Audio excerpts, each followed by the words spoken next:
क्या आपने कभी सोचा है, जिस व्यक्ति ने संसार को दुख से मुक्त होने का मार्ग दिखाया, जिसने राजमहल, वैभव और सत्ता को त्याग दिया, जिसने मैं और मेरा से ऊपर उठकर मानवता को करुणा सिखाई, उस महापुरुष की मृत्यु कैसी रही होगी?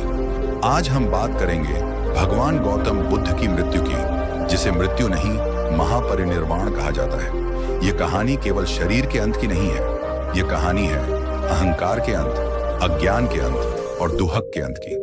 1. बुद्ध कौन थे? संक्षिप्त स्मरण।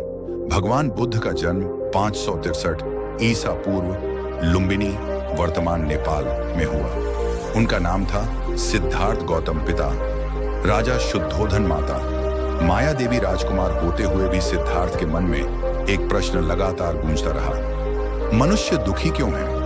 बुढ़ापा, रोग और मृत्यु को देखकर उन्होंने राजमहल छोड़ दिया। 6 वर्षों की कठोर तपस्या के बाद बोध गया में बोधि वृक्ष के नीचे उन्हें ज्ञान प्राप्त हुआ और सिद्धार्थ बने बुद्ध, जागृत पुरुष। 2. बुद्ध का अंतिम जीवन काल। ज्ञान प्राप्ति के बाद भगवान बुद्ध ने 45 वर्षों तक भारत के गांव-गांव, नगर-नगर जाकर धर्म का प्रचार किया। उनका धर्म सरल था, अहिंसा, करुणा, मध्यम मार्ग, तृष्णा का त्याग, आत्मबोध। बुद्ध कहते थे, मैं तुम्हें मुक्ति नहीं देता, मैं केवल मार्ग दिखाता हूं। 3. बुद्ध को मृत्यु का पूर्व ज्ञान। बुद्ध साधारण मनुष्य नहीं थे, वे जानते थे कि जो जन्मा है उसका अंत निश्चित है। 80 वर्ष की आयु में बुद्ध ने अपने शिष्य आनंद से कहा, आनंद, अब मेरा शरीर थक चुका है, शीघ्र ही तथागत महापरिनिर्वाण को प्राप्त होगा। यह सुनकर आनंद रो पड़े, लेकिन बुद्ध मुस्कुराए। 4. अंतिम यात्रा की शुरुआत। भगवान बुद्ध राजगृह से कुशीनगर की ओर यात्रा कर रहे थे। मार्ग में उन्होंने कई स्थानों पर अंतिम उपदेश दिए। वे जानते थे यह यात्रा अंतिम है। 5. चुंद का भोजन। विवादित प्रसंग। पावा नामक स्थान पर एक लोहार चुंद ने बुद्ध को भोजन कराया। ग्रंथों में इसे सूकरमद्दव कहा गया है। कुछ विद्वानों के अनुसार यह मांस नहीं, बल्कि एक विशेष प्रकार का वनस्पति भोजन था। भोजन के बाद बुद्ध अस्वस्थ हो गए, लेकिन उन्होंने चुंद को दोष नहीं दिया। उन्होंने कहा, चुंद को मत दोष देना, उसने पुण्य कमाया है। 6. बुद्ध की पीड़ा और करुणा। भीषण पीड़ा में भी बुद्ध का मन शांत था। वे बोले, यह शरीर नश्वर है, इसे लेकर शोक मत करो। उनकी पीड़ा हमें सिखाती है, ज्ञान प्राप्त करने के बाद भी शरीर दुख से मुक्त नहीं होता, लेकिन मन मुक्त हो सकता है। 7. कुशीनगर में अंतिम विश्राम। कुशीनगर पहुंचकर बुद्ध ने 2 साल वृक्षों के बीच उत्तर दिशा में सिर रखकर विश्राम किया।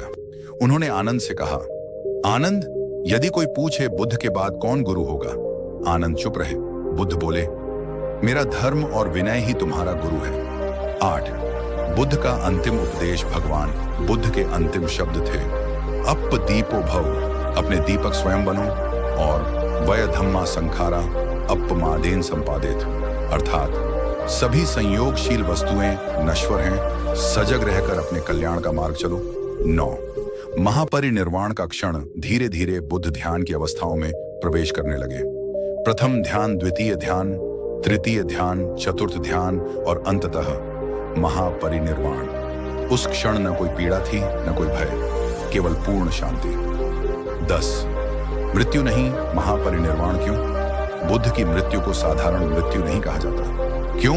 क्योंकि पुनर्जन्म का चक्र समाप्त हो गया, तृष्णा समाप्त हो गई, अहंकार समाप्त हो गया। यही है महापरिनिर्वाण। 11.